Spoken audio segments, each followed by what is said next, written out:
Kenya is a working nation. Amina is a mother of two. Presently, something is bothering her. Will her house help take proper care of them while she is at work? Kiprono owns a supermarket in Kapsabet. He has traveled to meet potential investors in Malindi. Can he trust his staff to deliver while he works out a deal? Wanyonyi has earned a fully paid vacation with family to Watamu. His mansion in Syokimau will remain unoccupied. Will he become the latest victim of yet another break-in? Well, these are some of the unsettling situations. Fret not, Big Tech CCTV has a solution for you.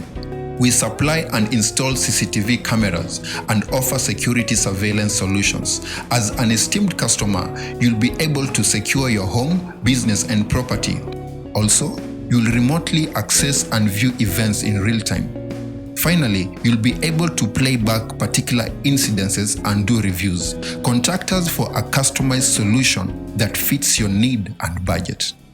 Big Tech CCTV, your security, our concern.